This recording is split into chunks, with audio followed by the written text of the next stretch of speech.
अस्सलामुअलैकुम, मैं हूं वैस मंगलवाला और ये है वर्ल्ड वाइज। आज हम बात करेंगे बिजली की, उस बिजली की जिसके झटके हम सब महसूस करते हैं। यूँ तो पाकिस्तान में बहुत सारे मसाइल हैं, मसाइल का एक अंबार है। हर रोज़ आवाम पर कोई ना कोई नया बोझ डाल दिया जाता है, लेकिन इनमें कभी पेट्रोल होता है, कभी कोई और मामला होता है, कभी इन्फ्लेशन, कभी चीज़ें महंगी कर दी जाती हैं, कभी टैक्स लगाकर आवाम की चमड़ी उधेड़ी जाती है। लेकिन बिजली की कीमतों की मद में आवाम पर वो बोझ डाला गया है कि गरीब तो दूर, हर तबके के लोग बुरी तरह मुतासिर हुए हैं। गरीब अगर बिजली के बिलों को रो रहा है तो सनतकार पाकिस्तान छोड़कर जाने की बातें कर रहा है। और आपको अगर ये बताया जाए कि पाकिस्तान में बिजली के निर्ख खित्ते के दीगर ममालिक से अगर मुकाबला किया जाए तो कहीं ज़्यादा है, तो आप भी ज़ाहिर है ये सवाल करने पर मजबूर होंगे कि आखिर हमारे मुल्क में बिजली महंगी क्यों है और हमारे रीजन के जो दूसरे ममालिक हैं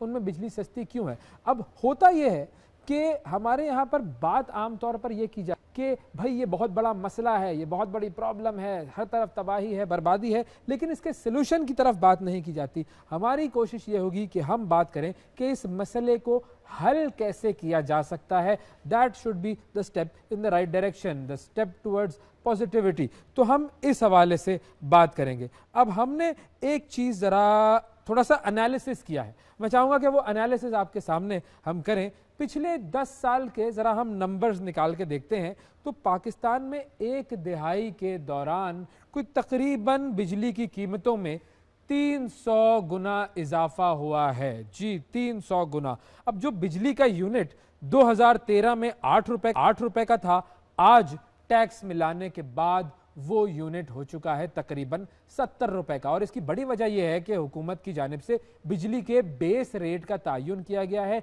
ये वो इकदाम है जिसके निफाज के लिए IMF कई साल से कोशिश कर रहा था। अब नजर डालते हैं इन स्लैब्स पर जो हुकूमत ने IMF की ईमा पर डिजाइन किए हैं।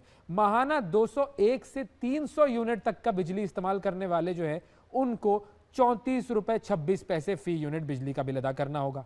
अगर आप इस्तेमाल करते हैं 301 से 400 यूनिट तो आपका टैरिफ होगा 39 रुपए 15 पैसे।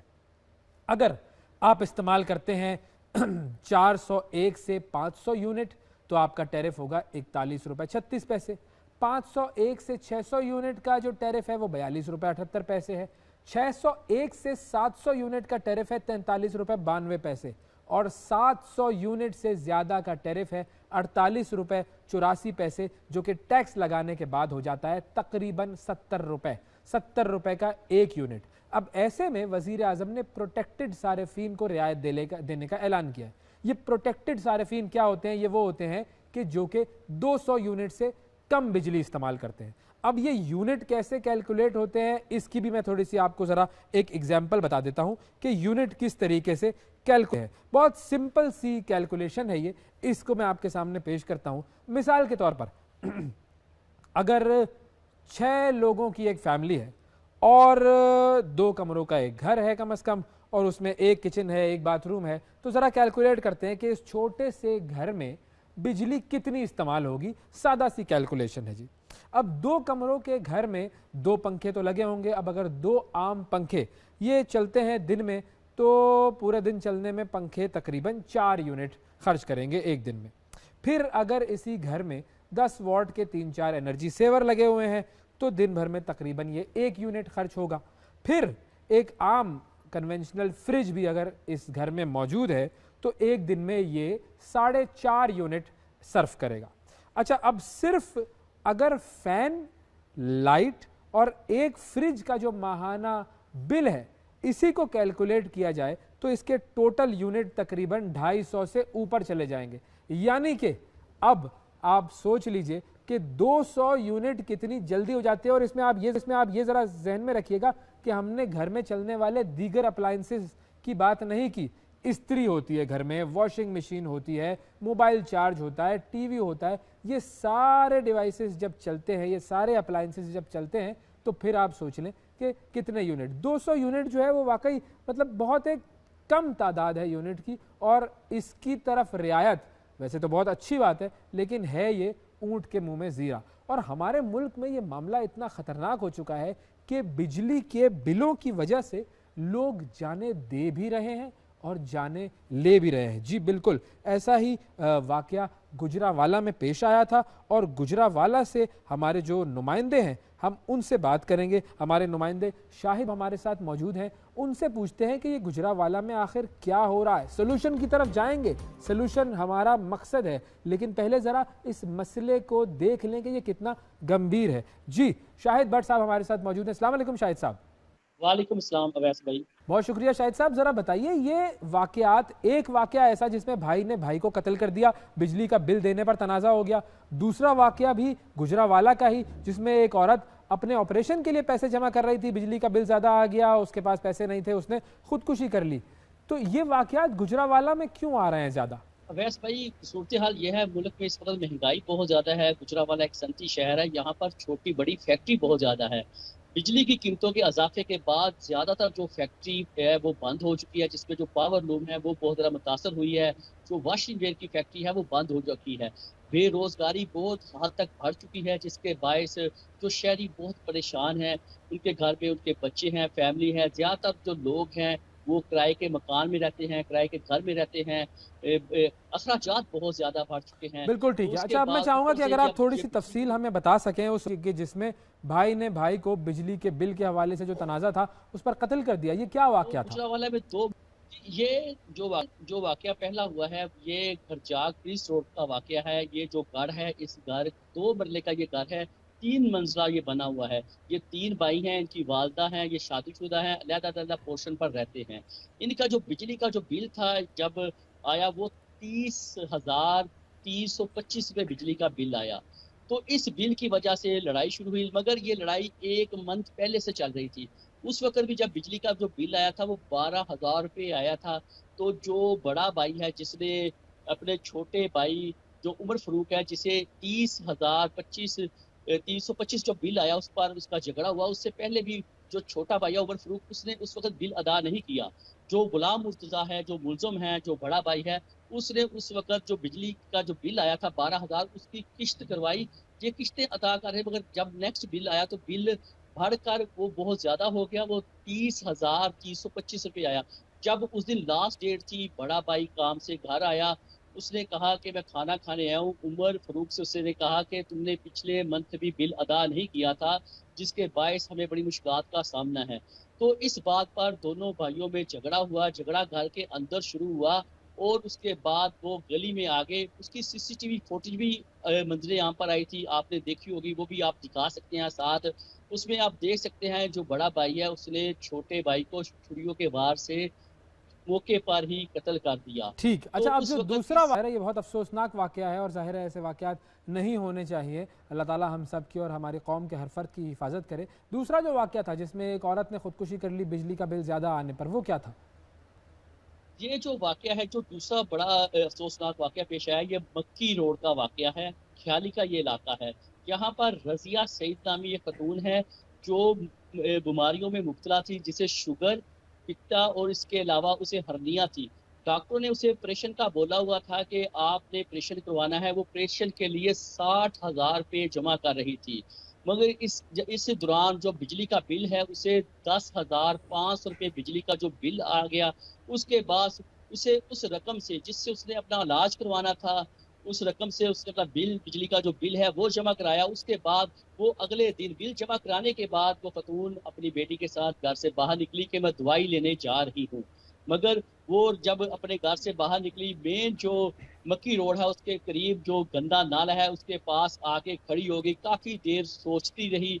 उसके बाद उस ख़तून ने उस नाले में छलांग लगाकर अपनी ज़िंदगी ख़त्म कर ली। नहायत ही उसके बाद अफसोसनाक जब नहायत ही अफसोसनाक वाक़यात। बहुत शुक्रिया अदा करेंगे शाहिद साहब, आपने हमें इन वाक़यात की तफसील से आगाह किया। अब मसला क्या है, ज़रा इसकी तरफ आते हैं। ये बिजली के बिल्स हमारे बढ़ क्यों रहे हैं, इशू क्या है, प्रॉब्लम क्या है? इस प्रॉब्लम को समझने के लिए ज़रा हमें पीछे जाना पड़ेगा। और ज़ाहिर है अब अगर हम बात करें हमारे मुल्क में, तो होता क्या है कि भाई बिजली के जो बिल हैं हम देते तो हैं, लेकिन हमारी जेब से जो पैसा निकलता है वो जाता कहाँ है, ये ज़रा हमें समझना पड़ेगा। तो इस चीज़ को समझने के लिए हम थोड़ा सा पीछे जाते हैं, बैक ट्रैकिंग करते हैं और देखते हैं कि हमारे साथ हुआ क्या। अब गुज़िश्ता 2 दिहाइयों की अगर बात की जाए तो हमारा मुल्क लोड शेडिंग को काबू नहीं कर पा रहा था, और फिर हुकूमत ने एक काम किया। हुकूमत ने कहा कि भाई दीगर शोबों की तरह हम बिजली के शोबे को, बिजली पैदा करने के शोबे को भी प्राइवेटाइज कर देते हैं, और ये मामला जो है वो प्राइवेटाइजेशन की तरफ गया।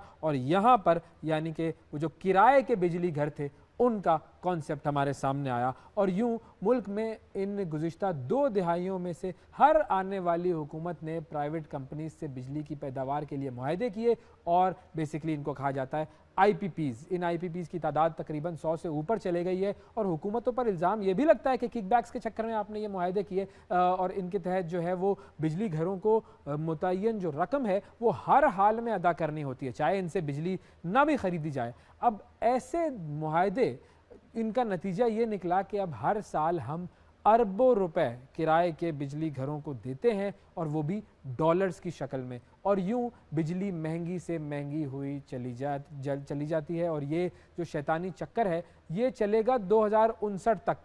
2059 तक के मुआहदे हमने किए हुए हैं, और हुकूमत पर भी किराए के बिजली घरों के कर्जे जो है वो इस तरीके से बढ़ते चले गए हैं। अब आज मुल्क में बिजली की खपत कम है, पैदावार अगर ज़्यादा है, पैदावार कम भी हो, पैदावार ज़्यादा हो, उससे कोई फ़र्क नहीं पड़ता। हमें अपने जो IPPs जिनके साथ हमने मुआहदे किए हैं उन्हें काफ़ी रकम देनी पड़ रही है, और ये बोझ 2059 तक अवाम के कंधों पर रहेगा।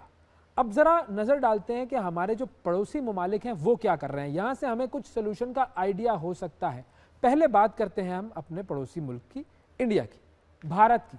अब जाहिर है पाकिस्तान और भारत, इन दोनों रियासतों ने अपना सफ़र एक साथ शुरू किया था, लेकिन आज भारत जो है वो दुनिया की एक तेज़ तरीन तरक्की करती हुई मईशतों में से एक है, और उसकी बुनियादी वजहों में से एक वजह है सस्ती बिजली। इंडिया उन ममालिक में शामिल है जहाँ पर पिछले सालों में बिजली की पैदावार के मुतबादिल तरीक़ों पर बहुत ज़्यादा काम हुआ है, और एक वहाँ पर बनाया गया है भदला सोलर पार्क। भदला सोलर पार्क जो है ये बहुत बड़ी मिसाल है। राजस्थान का सहरा है, अब याद रखिएगा हमारे पास भी सहरा है, राजस्थान का सहरा है ये। सहरा में 56 स्क्वायर किलोमीटर तक फैला हुआ ये सोलर पावर प्लांट है। 2245 मेगावाट बिजली बनाता है ये, जी 2245 मेगावाट। ये इतनी बिजली है कि जिससे पाकिस्तान की बिजली की काफ़ी ज़रूरत जो है वो पूरी हो सकती है, जबकि भारत सिर्फ एक प्रोजेक्ट से इतनी बिजली पैदा कर रहा है। ये सिर्फ एक प्रोजेक्ट है, भारत के पास रिन्यूएबल एनर्जी जैसे ढेरों दीगर प्रोजेक्ट्स हैं, उन पर वो काम कर रहा है, और उसका मकसद क्या है, 2030 तक सोलर और विंड जैसे तरीक़ों से बिजली की पैदावार तकरीबन 450 गीगावाट तक लेके जाना है। और इसके अलावा पिछले चंद सालों में भारत ने पावर सेक्टर में अनगिनत रिफॉर्म्स भी की हैं, जिनमें इंटरनेशनल सोलर अलायंस का क़याम है, फिर पावर ग्रिड कंपनीज़ की हालत की बेहतरी के लिए काफ़ी रकम उन्होंने सर्व की है, इंडस्ट्रीज़ को पावर एफिशिएंट बनाने के लिए उन्होंने मुख्तलिफ स्कीम्स पर काम करना शुरू किया है। तो ये तो हो गई भारत की मिसाल।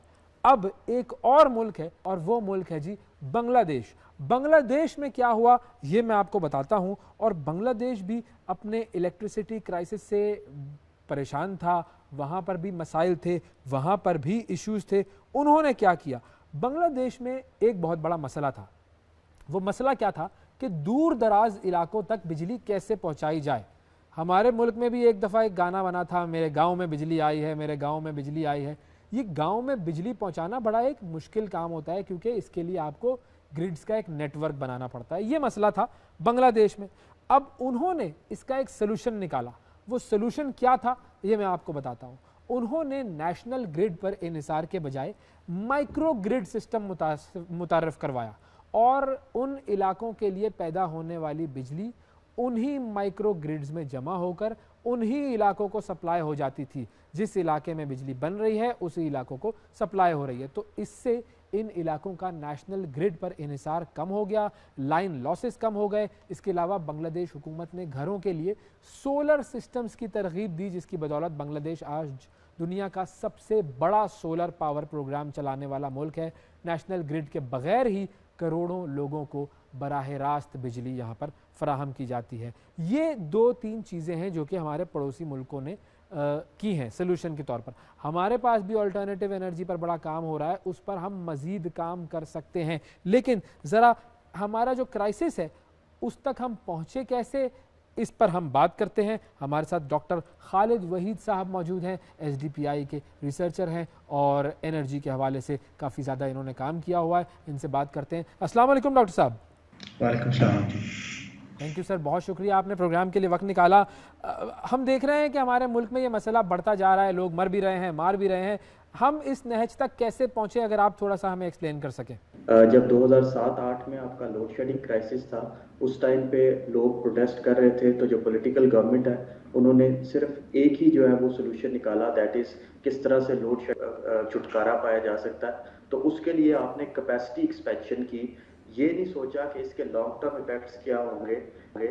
लोड शेडिंग का क्राइसिस तो हमने ख़त्म कर लिया, लेकिन उस लोड शेडिंग के क्राइसिस को ख़त्म करने के लिए आपने जो मुआहदे किए पावर प्लांट से, डिपेंडेंट पावर प्लांट से, वो इतने कॉस्टली थे, उनको आपने इंडेक्स किया डॉलर के साथ, उनको इंडेक्स किया इंटरेस्ट रेट के साथ। सोचा ये गया था कि जितनी कैपेसिटी बढ़ती जाएगी उसके साथ साथ हम अपनी इंडस्ट्रियल कैपेसिटी भी बढ़ाएंगे।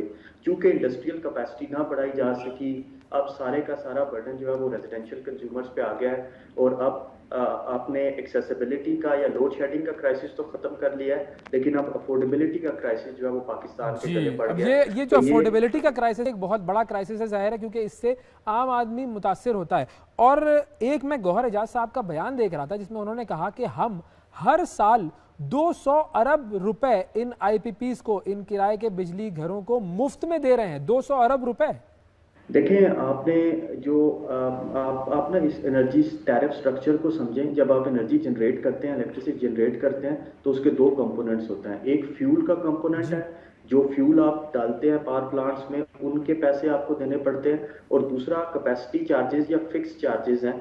ये फिक्स चार्जेस ऐसे ही हैं कि अगर आपका स्टूडियोज है और उस स्टूडियो में आप कुछ प्रोग्राम ना भी करें तो भी आपको रेंट पे करना होगा, तो ये कैपेसिटी चार्जेस फिक्स्ड है। और अगर आप चाइनीज पावर प्लांट्स को देखें, सीपैक में देखें, तो उसमें हर पावर प्लांट जो लगा है 1320 मेगावाट का, उसमें आपने 1.9 बिलियन यूएसडी कर्जा लिया है, डेट पे आपने वो प्लांट्स जो है वो बनाए हैं। तो अगर वो 3 प्लांट्स थे तो अराउंड आपका 6 बिलियन तो यही हो गया।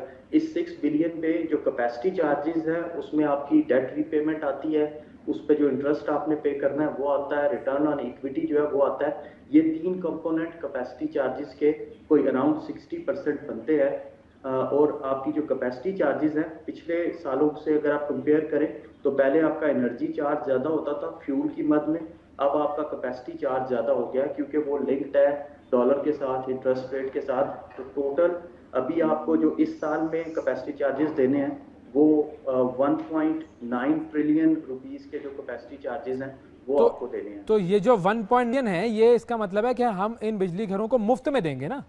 नहीं, मुफ्त में नहीं देंगे आप उनको, क्योंकि वो डेट बेस्ड पावर प्लांट्स हैं, उन्होंने अपना डेट वापस करना है, उन्होंने इंटरेस्ट रेट पे करना है उस डेट पे। तो किसी भी सूरत में वो मुफ्त नहीं है।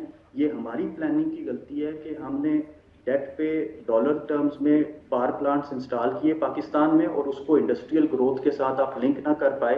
और अब मसला ये है कि आप डॉलर्स दे के इलेक्ट्रिसिटी जनरेट करते हैं और उसको खर्च जो करते हैं, कंज्यूम करते हैं, वो सिर्फ आप रेजिडेंशियल पर्पसेस के लिए करते हैं। 50% आपकी जो टोटल इलेक्ट्रिसिटी है वो घरों में इस्तेमाल होती है, ना कि आपकी इंडस्ट्रियल सेक्टर में जो है वो इस्तेमाल होती है।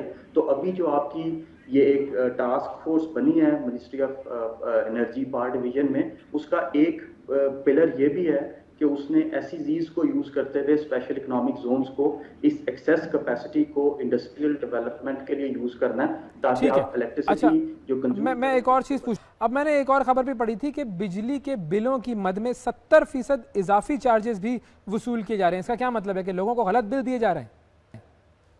देखें, बिल में जो इजाफी चार्जेस तो मैं नहीं कहूँगा, उसमें आपका जो अभी का रेशो है उसमें आपके कोई 60 से 70% कैपेसिटी चार्जेस जो हैं वो इंक्लूड होते हैं। वो एक इम्पॉर्टेंट कंपोनेंट है। उसको इजाफी इस मद में कहा जा सकता है कि ये वो पैसे हैं जो अवाम पावर प्लांट्स के ना चलने के पैसे जो है वो दे रही होती है। इसका मतलब यह है कि वो बिजली कंज्यूम ना भी करें तब भी उनको देने पड़ेंगे। नहीं, तो मैं एक सर हल उसकी इसका बात कर ये रहा हो हूँ कि सकता जिसका है वजह इसकी तहकीकात का हुक्म दिया है कि ये जानबूझकर ये मामला किया गया था और लोगों को जायद बिल दिए गए। देखिए, कभी कभार डिस्ट्रीब्यूशन कंपनीज जो हैं वो अपने टारगेट्स पूरे करने के लिए भी इस तरह से करती हैं, लेकिन इसको डिस्करेज करना चाहिए, क्योंकि जब भी आप इस तरह से मसनूई तौर पे टैरिफ को डिस्टर्ब करते हैं या बिलिंग को डिस्टर्ब करते हैं तो उससे आप यूटिलाइजेशन जो यूटिलिटी है इलेक्ट्रिसिटी थेफ्ट की उसको इंक्रीज करते हैं। लोग सवाब समझ के बिजली चोरी करना शुरू कर देते हैं। तो आपको डिस्ट्रीब्यूशन कंपनीज की इंटेग्रिटी को भी इंश्योर करना है और उनकी क्रेडिबिलिटी को भी इंश्योर करना है। तो ये जो चीज़ है, जो रीडिंग गलत की वजह से आप अगली स्लैब में चले जाते हैं, इसको फौरी तौर पर रुकना चाहिए और इसके लिए कोई एक इंस्टीट्यूशनलाइज्ड मैकेनिज्म होना चाहिए जिसपे आप पेनलाइज करें डिस्ट्रीब्यूशन कंपनीज को और उन वो जो एम्प्लॉइज इसमें इन्वॉल्व हैं, ताकि आपकी डिस्ट्रीब्यूशन कंपनीज जो हैं वो क्वालिटी ऑफ सर्विस पे ज़्यादा इन्वेस्ट कर सकें और रिकवरी ऑफ बिल्स पे ज़्यादा। ये बात तो तय है ना कि ये जो ओवर बिलिंग की गई है ये जानबूझकर की गई है। जी जी जी, ये होता रहा है, माजी में भी होता रहा है और पिछले साल भी ये काफ़ी था। इस पे एक रिपोर्ट भी है नेपरा की और अभी भी कहीं ना कहीं से ये शिकायत जो है वो मिल रही है। अच्छा, अब एक मुतालबा ये भी है कि आईपीपीज का फॉरेंसिक ऑडिट करवाया जाए। उस ऑडिट को अगर करवाया गया तो उसमें से क्या निकलेगा? देखिए, जब आपने पावर परचेजिंग एग्रीमेंट साइन किए पीपीएस, उसके अंदर एक शिक होती है जिसको आप कहते हैं डिपेंडेबल कैपेसिटी। डिपेंडेबल कैपेसिटी का मतलब है कि ये पावर प्लांट अगर 1000 मेगावाट्स का है तो इसकी डिपेंडेबल कैपेसिटी 800 मेगावाट्स है, कि जब भी हुकूमत चाहेगी या कंज्यूमर्स की अगर डिमांड बढ़ती है तो 800 मेगावाट जो है वो इसके हम डिपेंड कर सकते हैं कि ये 800 मेगावाट जो है वो प्रोड्यूस करेगा ही करेगा। तो फोरेंसिक ऑडिट का मतलब ये है कि एफिशिएंसी देखी जाए इन पावर प्लांट्स की, क्या वाकई ये 800 मेगावाट्स जो है वो प्रोड्यूस कर भी सकते हैं इस टाइम पे कि नहीं कर सकते। अगर नहीं कर सकते, क्योंकि ये कैपेसिटी चार्जेस उस 800 मेगावाट्स के लेंगे, तो अगर फोरेंसिक ऑडिट के बाद ये चीज़ सामने आती है कि इनकी जो डिपेंडेबल कैपेसिटी है वो नीचे आ चुकी है, 600 मेगावाट 500 मेगावाट्स पे आ चुकी है, तो फिर कैपेसिटी चार्जेस उस तरह से एडजस्ट करने पड़ेंगे। बिल्कुल ठीक है। किस कदर गंभीर सूरत हाल है ये। अच्छा, मुझे ये बताएं कि जो कॉन्ट्रैक्ट्स है, हुकूमत ने कुछ दिन पहले ऐलान भी किया था कि हम कुछ कॉन्ट्रैक्ट्स कैंसिल कर देंगे, तो ये क्या रीनिगोशिएट हो सकते हैं, कैंसिल हो सकते हैं? मतलब हम कर क्या सकते हैं इनके साथ? देखें, जो सीपैक के अंडर हुए हैं, उस सीपैक के अंडर पावर प्लांट्स में आपको बड़ा केयरफुली जो है वो उसको रीनिगोशिएट करना होगा, क्योंकि चाइनीज़ गवर्नमेंट इसमें इन्वॉल्व है। आप जो है वो फोर्सफुली नहीं कर सकते इसको, क्योंकि वो आपका इन्वेस्टमेंट क्लाइमेट जो है उसको हर्ट करते हैं, और जब भी आपका इन्वेस्टमेंट क्लाइमेट हर्ट होता है तो दीगर शोबाजात में भी आपकी जो इन्वेस्टमेंट है वो हर्ट होती है। किया क्या जा सकता है इसमें चाइनीज साइड पे और आपके जो आईपीपीज हैं उनको ये एक्सप्लेन किया जा सकता है कि आपका जो एनर्जी सेक्टर की फाइनेंशियल स्टेबिलिटी है वो आपकी इकोनॉमिक सिक्योरिटी से और इकोनॉमिक स्टेबिलिटी के साथ लिंक है। अगर कुछ कुशन प्रोवाइड किया जाए चाइनीज साइड से पाकिस्तान को रिलीफ की मद में, तो पाकिस्तान के इकोनॉमिक इशारे ठीक हो सकते हैं, इंटरेस्ट रेट हम नीचे अब ये निगोशिएशन ज़ाहिर है बहुत मुश्किल होगी। अच्छा, जो हमारे अपने लोगों के लगे हुए पावर प्लांट्स हैं उनके साथ क्या कर सकते हैं? स्ट्रैंडेड इन्वेस्टमेंट है, देखिए उनका तो सबसे पहले फॉरेंसिक ऑडिट जो है वो होना चाहिए। उनको जो है वो सबसे पहले इनिशिएट गवर्नमेंट को पाकिस्तान के जो अपने आईपीपीज हैं, जो अपने power plants thermal power plants हैं, उनके ऑडिट से करना चाहिए, ताकि एक जो है वो क्रेडिबिलिटी की फिजा बने और फिर जो है वो दीगर आईपीपीज की तरफ जाना चाहिए। लेकिन किसी ना किसी एक वे में हमें इनको जो है वो अर्ली रिटायरमेंट की तरफ जाना होगा। बिल्कुल ठीक है। ये अर्ली रिटायरमेंट जो है बहुत अरसे तक इनके साथ मुआहदे करके बैठे। और अब मैं आखिरी सवाल की तरफ आऊँगा। आखिर में जो सवाल मैं करना चाहूँगा आपसे अपने इस सेगमेंट में, बिल्कुल आखिरी, वो ये है कि इंडिया हमसे बहुत बड़ा है, हमने उसकी बात भी की, लेकिन ऐसा वो क्या जादू कर रहे हैं? हमने देखा कि वो सोलर पर बहुत बड़ा इन्हिसार कर रहे हैं, उन्होंने मदला का जो है सोलर पार्क भी बना लिया, लेकिन अब जैसे हमने देखा कि 200 यूनिट फ्री हैं दिल्ली में आम आदमी पार्टी की वहाँ पर जो गवर्नमेंट थी, तो उन्होंने ऐसा क्या किया है, कोई ऐसी चीज़ जो कि हम उनसे सीख सकें? देखिए उन्होंने अपने इलेक्ट्रिसिटी सेक्टर को डिवॉल्व किया है। उन्होंने जो आपकी रीजनल गवर्नमेंट्स हैं, लोकल गवर्नमेंट्स हैं, उन्हें इन्वॉल्व किया है इलेक्ट्रिसिटी सेक्टर में, कंपटीशन लेके आए हैं इलेक्ट्रिसिटी सेक्टर में। दूसरी साइड पे उन्होंने अपनी डिमांड को बड़ा प्रोडक्टिव करके रखा है। इंडिया को उन्होंने सुपर पावर बनाया है। अपनी इलेक्ट्रिसिटी जो है वो उन्होंने इंडस्ट्रीज को प्रोवाइड की है। उसकी वजह से इंडिया के पास एक कुशन अवेलेबल है, उनका एक्सचेंज रेट स्टेबल है, इंटरेस्ट रेट स्टेबल है। वो इस कुशन को यूज करते हुए अपनी सार्फिन को जो है वो सब्सिडाइज रेट्स पे इलेक्ट्रिसिटी देते हैं और एक दूसरे के साथ compete करती हैं स्टेट्स इलेक्ट्रिसिटी प्राइसेस में। पाकिस्तान में ऐसा नहीं है। पाकिस्तान में हमने एक यूनिफॉर्म टैरिफ रखा हुआ है और उस यूनिफॉर्म टैरिफ की वजह से हमने रेगुलेटेड मार्केट में होते हुए अपनी जो यूटिलिटीज़ हैं, इलेक्ट्रिसिटी यूटिलिटीज़, वो जनरेशन साइड पे हैं या डिस्ट्रीब्यूशन साइड पे हैं, उसमें हमने कंपटीशन आने नहीं दिया। और जब कंपटीशन नहीं आता, आपकी जो फर्म्स हैं वो इनोवेटिव टेक्नोलॉजीज़ पे इन्वेस्ट नहीं करती, इनोवेटिव वेज ऑफ टैरिफ पे इन्वेस्ट नहीं करती, और जब इनोवेशन ख़त्म हो जाती है तो बिल्कुल वही एक स्टैग्फ्लेशन की सूरत हाल आ जाती है आपकी मईशत में भी। और वो सारी सूरत हाल वो हो जाती है जो कि आप मुल्क में एक्सपीरियंस कर रहे हैं। बहुत शुक्रिया अदा करेंगे, डॉक्टर खालिद वलीद साहब हमारे साथ मौजूद थे। नाज़रीन, हमने आपको मुकम्मल तौर पर समझाने की कोशिश की कि ये IPPs का मामला है क्या, हमारे मुल्क में बिजली की कीमतें इतनी ज़्यादा बढ़ क्यों रही हैं, कहाँ हमने गलती की, दूसरे ममालिक ने क्या किया और अब हम क्या कर सकते हैं। अब देखते हैं कि ये बात आपको समझ में आई या नहीं आई। हमारे सोशल मीडिया पर आप ज़रूर हमें इस पर कमेंट करके बताइए कि ये मुद्दा आपको समझ में आया और इस मुद्दे पर पाकिस्तानी हुकूमत को क्या करना चाहिए। वक्फा लेते हैं, वक्फे के बाद दोबारा हाजिर होंगे। हमारे साथ रहिएगा। ये है वर्ल्ड वाइज।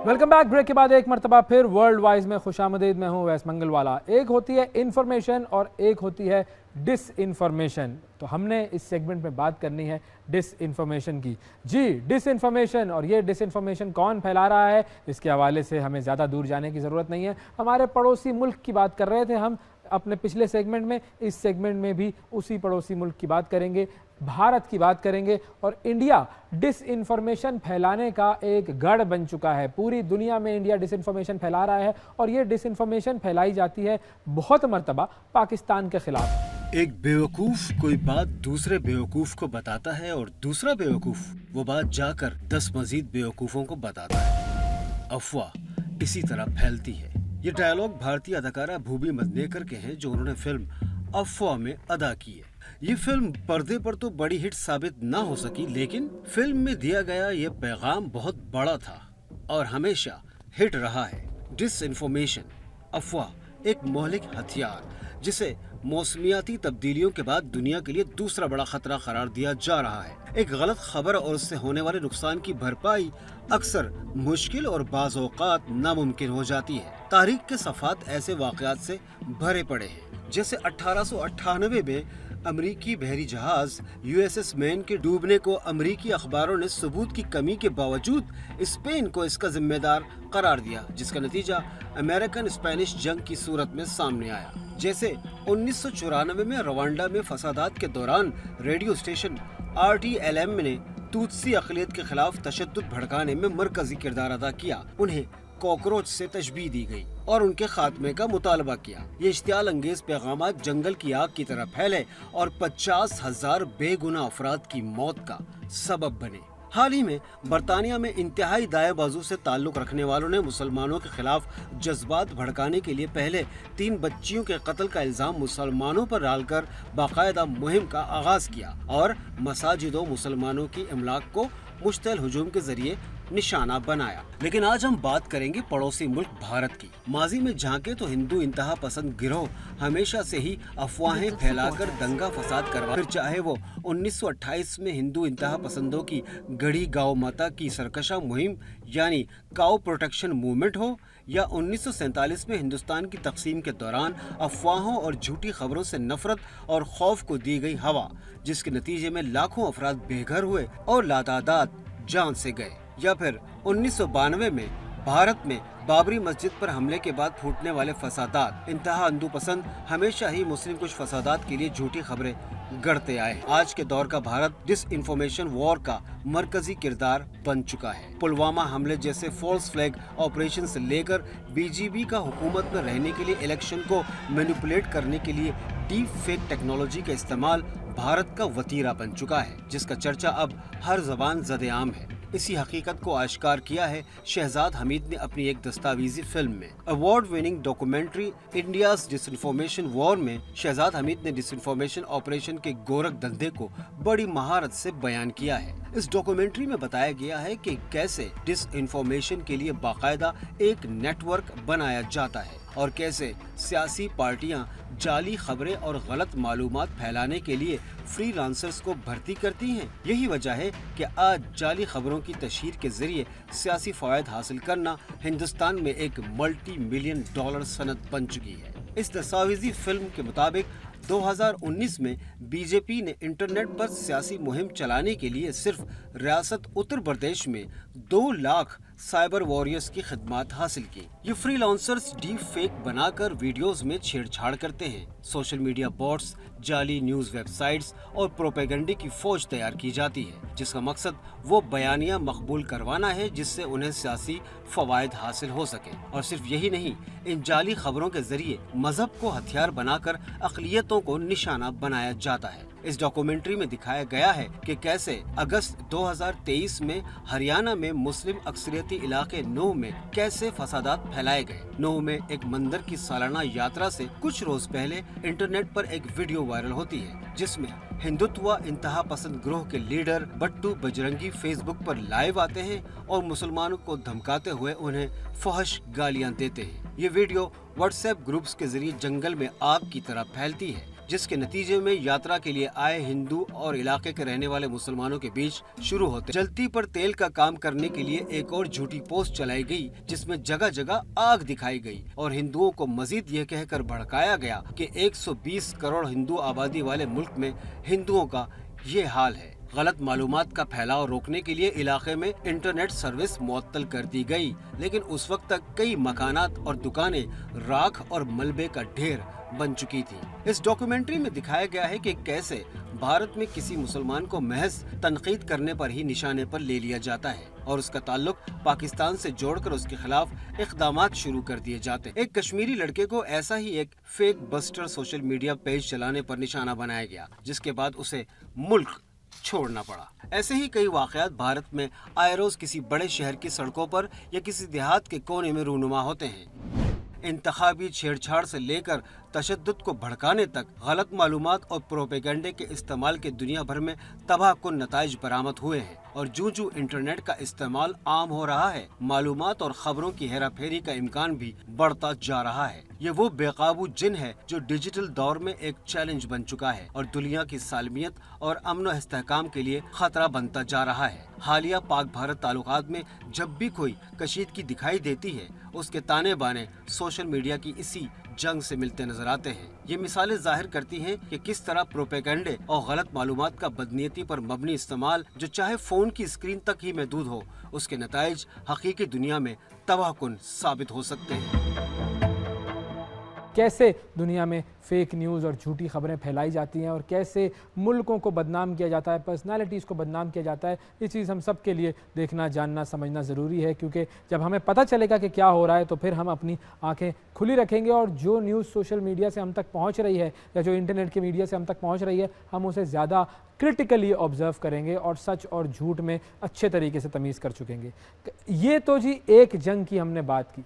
अब बात करते हैं एक और जंग की, कन्वेंशनल जंग की। ये जो हमने जंग की बात की ये थी मीडिया वॉर, कम्युनिकेशन वॉर, लेकिन अब जो हम बात करेंगे वो है असली जंग जो कि हथियारों से लड़ी जाती है। और अब इस जंग में हुई है जी रोबोट्स की एंट्री। जी माजी की जो जंगें थी वो इंसानी सिपाहियों से लड़ी जाती थी, ज़मीन पर, फ़ज़ा में, समुंदर में, हर जगह लड़ाई होती थी, लेकिन इंसान उसमें लड़ते थे। जैसे जैसे टेक्नोलॉजी तरक्की कर रही है, तनाज़ात की नौइयत भी बदल रही है, लड़ाइयों के तरीके भी बदल रहे हैं, और अब मुस्तकबिल की फ़ौज में आने वाले वक्त के लिए न सिर्फ हथियार बल्कि जंगजुओं की एक नई नस्ल भी तैयार की जा रही है, और वो नस्ल इंसान से कहीं ज़्यादा चाको चौबंद है, ताकतवर है और मोहलिक भी है। वो फ़ौज कोई आसमानी या ज़मीनी मखलूक नहीं है, बल्कि इंसानों के बनाए हुए ड्रोन्स और रोबोटिक हथियारों से लैस रोबोट्स हैं। जी, दुनिया भर की फ़ौजें इन कातिल रोबोट्स को बनाने में तेज़ी से सरमायाकारी कर रही हैं। ये रोबोट्स वो जदीद मशीनें हैं जो कि बराह रास्त इंसानी कंट्रोल के बगैर दुश्मन को आज़ादाना तौर पर निशाना बनाने की सलाहियत रखते हैं, और ये खुद मुख्तार हथियार और रोबोट्स ही जंग का मुस्तकबिल हैं। ये रोबोट्स इंसानों की बनिस्बत बहुत ख़तरनाक माहौल में काम कर सकते हैं, किसी भी इंसान से ज़्यादा तेज़ी से फ़ैसले कर सकते हैं, बिना डरे, बिना सोचे और निहायत बेरहमी से अपना मिशन पूरा कर सकते हैं। इसमें नाकाबिल यकीन हद तक पेशरफ्त हो चुकी है, हत्ता कि यूक्रेन जल्द ही अपनी जंग की अगली सफ़ों पर रोबोट कुत्तों को उतार सकता है, जो कि रूसी खंदकों की जासूसी या फिर बारूदी सुरंगों का पता लगाने जैसे ख़तरनाक मिशन के लिए फ़ौजियों की जगह ले सकते हैं। अब रोबोट कुत्ते दुश्मन की खंदकों या जंगी इलाकों में इमारतों के अंदर का मुआयना करने के लिए थर्मल इमेजिंग का भी इस्तेमाल कर सकते हैं। रोबोट कुत्ते 7 किलो गोला बारूद या दवाएं मैदान जंग में मुश्किल तरीन मुकामात पर ले जा सकते हैं, इसके लिए भी ये काम आ सकते हैं। और इन रोबोट्स को बारूद और जौहरी हथियारों के बाद जंग में तीसरा बड़ा इनकलाब समझा जा रहा है, और जंगजू रोबोट्स फौजी जानी नुकसान और जो दीगर डैमेजेस हैं उनको भी कम करेंगे। लेकिन नाक़िदीन हमें इस अनदेखे ख़तरे से आगाह कर रहे हैं, जिसको अगर नज़रअंदाज किया गया तो इंसानियत की बका ख़तरे में पड़ सकती है। ताकत के इस्तेमाल पर इंसानी कंट्रोल और जवाबदेही अगर न रही तो फिर दुनिया जुल्म की वो तस्वीर देखेगी जो शायद तसव्वुर में भी ना हो। और टेस्ला और स्पेस एक्स के जो CEO हैं एलॉन मस्क, उसने तो आर्टिफिशियल इंटेलिजेंस के ख़तरात के बारे में खुलकर बात की है और उसे दुनिया के लिए बहुत बड़ा ख़तरा करार दिया है। और AI की जो तरक्की है उसके मुताबिक वो उसके लिए हमें बहुत ही मोहतात रहने की ज़रूरत है, और इसका जो गलत इम्कान है उससे उसने बहुत डराया है। अक़वाम मुत्तहिदा के जो सेक्रेटरी जनरल हैं एंटोनियो गुतरेस, उन्होंने भी ये ख़तरा भांपा है, और वो भी कहते हैं कि जी AI बहुत ताकतवर है और ये एक ऐसा ताकतवर टूल है जिसे अच्छाई के लिए इस्तेमाल किया जा सकता है, लेकिन बुराई के लिए ये ज़्यादा इस्तेमाल हो रहा है। अब हमें देखना है कि हम बहैसियत इंसान अपने आप को तबाह करने जा रहे हैं या अपनी बका के लिए कुछ करेंगे। वक्फा ले लेता, वक्फे के बाद हम आपसे दोबारा मुलाकात करेंगे। प्रोग्राम में बहुत कुछ है, हमारे साथ रहिएगा। ये है वर्ल्ड वाइज।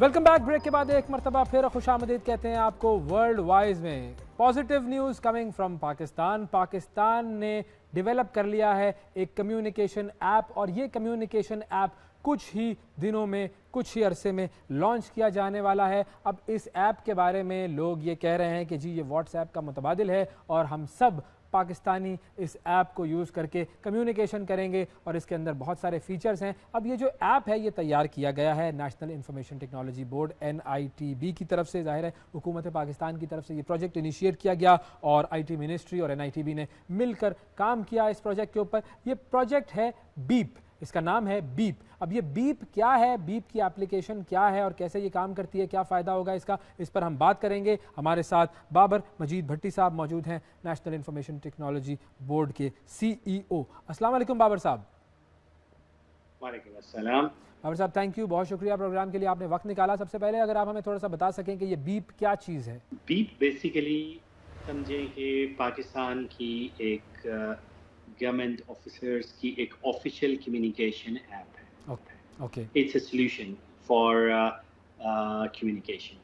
ठीक है। अच्छा, अब इसके फीचर्स भी अगर आप सकें कुछ, के क्या फीचर्स हैं। नॉट ओनली के इट इज़, जब मैं कम्युनिकेशन की बात कर रहा हूँ तो नॉट ओनली के ये सिर्फ एक मैसेजिंग एप्लीकेशन है, जिस तरह से आप मल्टीपल मैसेजिंग एप्लीकेशंस यूज़ करते होंगे अपनी डेली लाइफ में, बट इट इज़, जब मैंने कम्युनिकेशन सोल्यूशन कहा है तो it is more than that. So ये कम्युनिकेशन के साथ कोलैबोरेशन, जिस तरह फॉर एग्जांपल आप कॉन्फ्रेंस कॉल्स करते हैं, जी वीडियो कॉन्फ्रेंसिंग करते हैं, अपने ऑफिस से कम्युनिकेट करते हैं, और तो it's a combination of all of these. तो ये सिर्फ एक मैसेजिंग एप्लीकेशन नहीं है। अच्छा, अब ऐसी ऐप की ज़रूरत क्यों पेश आती है, क्योंकि दुनिया में ऐसी बहुत सारी ऐप्स मौजूद हैं। सबसे इम्पोर्टेंट चीज़ किसी भी चीज़ में, किसी भी ऑपरेशंस में, किसी भी ऑफिस में, वर्किंग में, you are as efficient as your communication. बिल्कुल जब आप इतना इम्पोर्टेंट जो कम्युनिकेशन का चैनल है, अगर उसको ऑटोमेट और सिक्योर नहीं करते, एफिशिएंट नहीं करते, जैसे पुराने ज़माने में फाइल्स मैनुअल चला करती थी, जी जी बिल्कुल तो कम्युनिकेशन स्लो होता था। फिर ईमेल्स आ गई, फिर जब मैसेजिंग स्टार्ट हुई, फ़ोन स्टार्ट हुए, तो आपकी एफिशिएंसी फास्ट हो गई। सो इसी तरह से हमें एक एफिशिएंट कम्युनिकेशन एप्लीकेशन चाहिए थी, जिससे हम गवर्नमेंट पाकिस्तान की कम्युनिकेशन को एफिशिएंट और सिक्योर बनाएं। तो बीप उस गैप को फिल करती है। So that is why it's a revolutionary application. Although के एक बड़ा टिपिकल क्वेश्चन है कि आपके पास तो बहुत सारी एप्लीकेशंस हैं, जी हाँ आपके पास तो और ऑप्शंस भी हैं जो कि आप यूज़ करते हैं, but what is very specific about Bip it is कि it is a secure application. So आप बेफिक्र होकर अपना इसमें कम्युनिकेशन कर सकते हैं, and you don't need to worry about your privacy being compromised. सही। अच्छा, अब ये बताइए कि चूंकि आपने मेंशन किया था शुरू में कि ये गवर्नमेंट ऑफिसर्स के लिए है, तो ये सिर्फ गवर्नमेंट ऑफिसर्स की यूटिलाइजेशन के लिए स्पेसिफिकली बनाई गई है या ये आम आवाम के लिए भी है।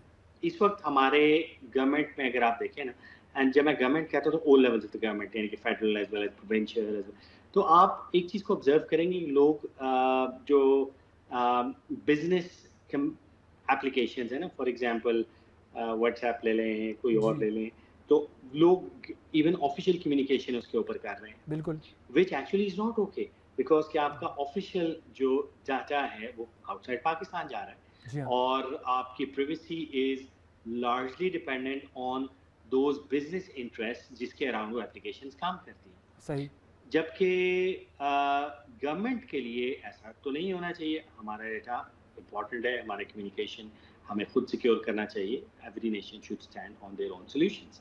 तो दैट इज़ वाई ये उस गैप को फिल करती है। तो नाउ कमिंग बैक के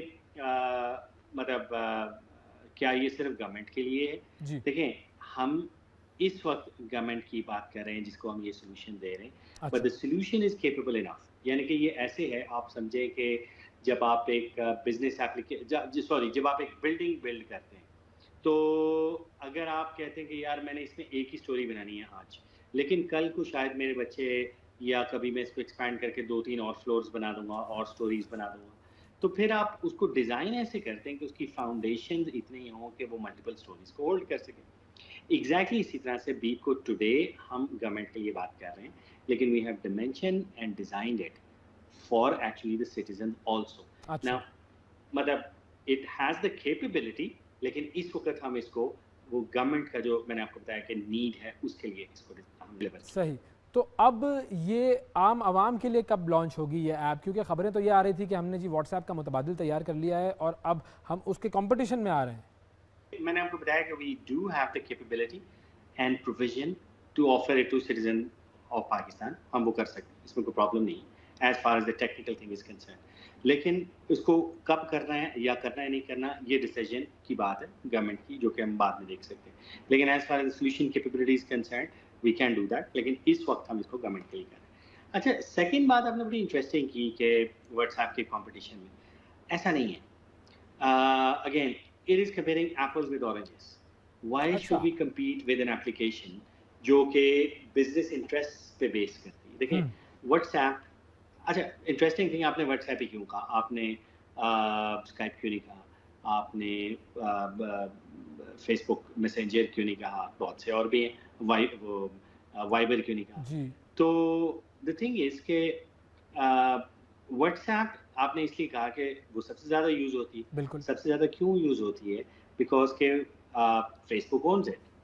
तो अब होता क्या है, यानी कि मेटा ओन्स इट, तो होता ये है कि वो आपके मैसेजिंग एप्लीकेशन को यूज़ करते हैं, आपके डाटा को आप चाहे सेटिंग्स में जाकर उसको ऑफ कर दें प्राइवेसी के लिए, they still use it, they own it. तो आप जो भी काम कर रहे हैं, जो भी कम्युनिकेशन कर रहे हैं, they have full access to it.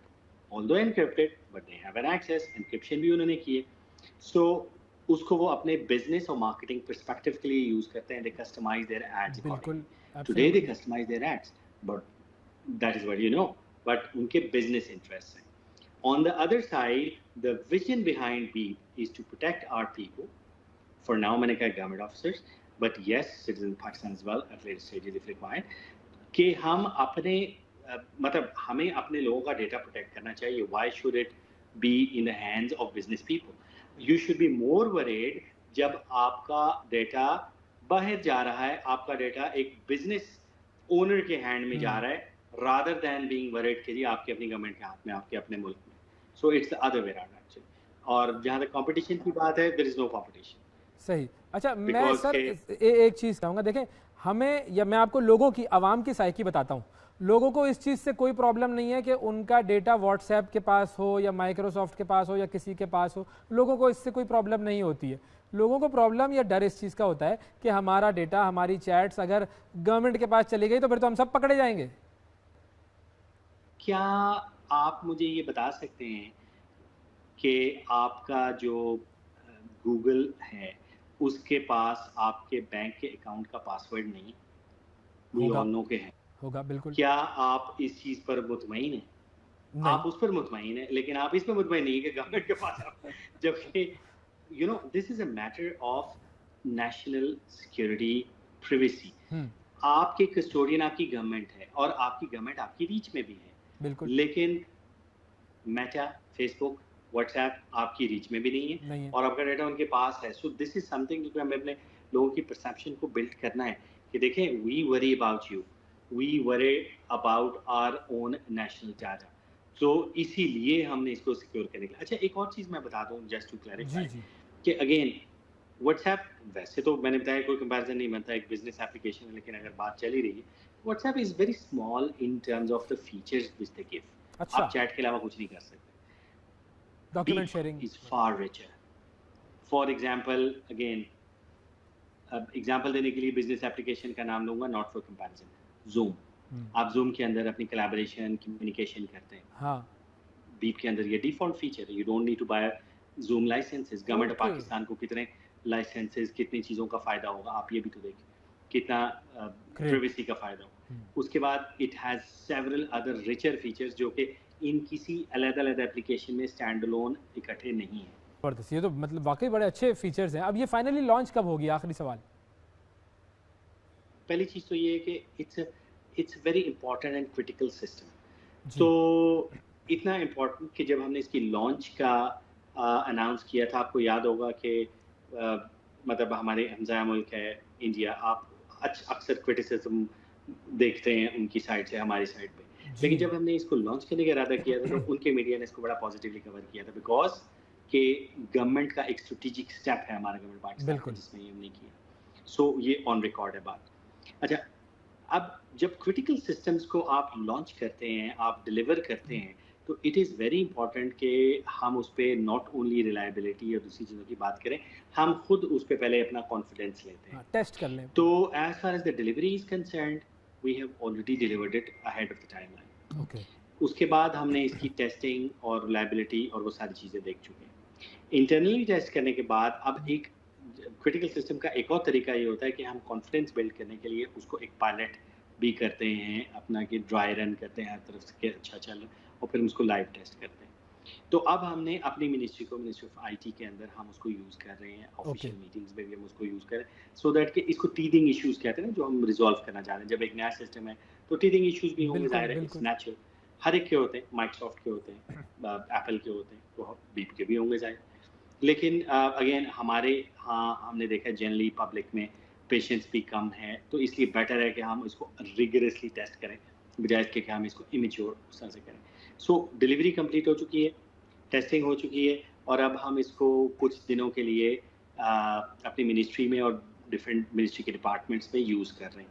So as far as अब उसकी ऑफिशियल लॉन्च डेट की बात की जाए तो वो we really need to decide कि हम कब करेंगे, लेकिन डिलीवरी हो चुकी है and it is already a mature product now. इंशाल्लाह सून। बहुत शुक्रिया अदा करेंगे बाबर मजीद भट्टी साहब, CEO NITB हमारे साथ मौजूद थे और बात हो रही थी बीप ऐप की। नाजरीन, ये था हमारा आज का programme. We ended with a good news coming from Pakistan, a step in the right direction, right strategic direction कि हम अपनी कम्युनिकेशन ऐप बनाएं और सबसे पहले गवर्नमेंट के जो ऑफिशियल्स हैं, जो हमारे गवर्नमेंट के इदारे हैं, वो उस पर काम करें। आज के प्रोग्राम में इतना ही। आपसे अगले प्रोग्राम में फिर मुलाकात करेंगे। उस वक्त तक के लिए इजाज़त दीजिए। अल्लाह हाफ़िज़।